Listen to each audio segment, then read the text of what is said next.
Pada waktu itu, berfirmanlah Tuhan kepadaku, pahatlah 2 loh batu yang serupa dengan yang mula-mula. Naiklah kepadaku ke atas gunung, dan buatlah sebuah tabut dari kayu. Maka aku akan menuliskan pada loh itu firman-firman yang ada pada loh yang mula-mula yang telah kau pecahkan itu. Kemudian letakkanlah kedua loh ke dalam tabut itu. Maka aku membuat sebuah tabut dari kayu penaga dan memahat 2 loh batu yang serupa dengan yang mula-mula.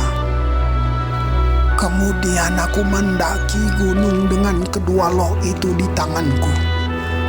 Dan pada loh itu ia menuliskan sama dengan tulisan yang mula-mula ke-10 firman yang telah diucapkan Tuhan kepadamu di atas gunung dari tengah-tengah api pada hari kamu berkumpul. Sesudah itu Tuhan memberikannya kepadaku. Lalu aku turun kembali dari atas gunung, dan aku meletakkan loh-loh itu ke dalam tabut yang telah kubuat. Dan disitulah tempatnya, seperti yang diperintahkan Tuhan kepadaku. Maka orang Israel berangkat dari Beerot Bene Yaakan ke Mosera.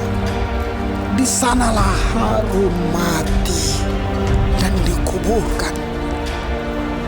Lalu Eleazar anaknya menjadi imam menggantikan dia. Dari sana mereka berangkat ke Gudgot, dan dari Gudgot ke Yotbata, suatu daerah yang banyak sungainya.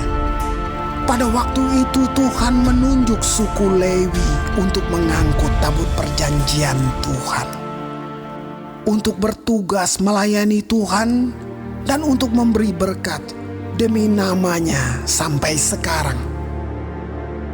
Sebab itu suku Lewi tidak mempunyai bagian milik pusaka bersama-sama dengan saudara-saudaranya.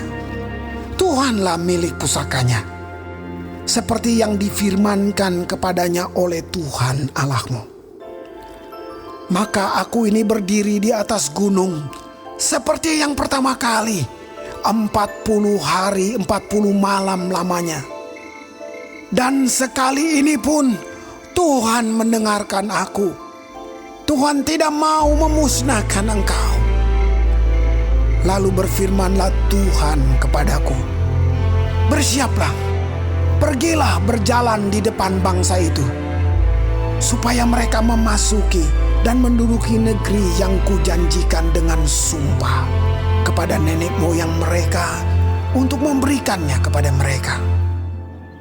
Maka sekarang, hai orang Israel, apakah yang dimintakan daripadamu oleh Tuhan Allahmu, selain dari takut akan Tuhan Allahmu, hidup menurut segala jalan yang ditunjukkannya, mengasihi Dia, beribadah kepada Tuhan Allahmu dengan segenap hatimu dan dengan segenap jiwamu, berpegang pada perintah dan ketetapan Tuhan yang kusampaikan kepadamu pada hari ini, supaya baik keadaanmu.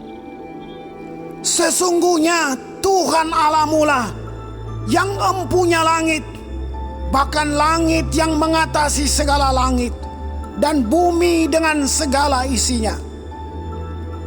Tetapi hanya oleh nenek moyangmu lah hati Tuhan terpikat, sehingga Ia mengasihi mereka, dan keturunan mereka lah, yakni kamu yang dipilihnya dari segala bangsa seperti sekarang ini. Sebab itu, sunatlah hatimu dan janganlah lagi kamu tegar tengkuk. Sebab Tuhan Allahmu lah Allah segala Allah dan Tuhan segala Tuhan, Allah yang besar, kuat dan dahsyat, yang tidak memandang bulu ataupun menerima suap, yang membela hak anak yatim dan janda, dan menunjukkan kasih-Nya kepada orang asing, dengan memberikan kepadanya makanan dan pakaian. Sebab itu, haruslah kamu menunjukkan kasihmu kepada orang asing. Sebab kamu pun dahulu adalah orang asing di tanah Mesir. Engkau harus takut akan Tuhan Allahmu. Kepadanya haruslah engkau beribadah dan berpaut. Dan demi namanya haruslah engkau bersumpah. Dialah pokok puji-pujianmu, dan dialah Allahmu yang telah melakukan di antaramu perbuatan-perbuatan yang besar dan dahsyat, yang telah kau lihat dengan matamu sendiri. Dengan 70 orang, nenek moyangmu pergi ke Mesir.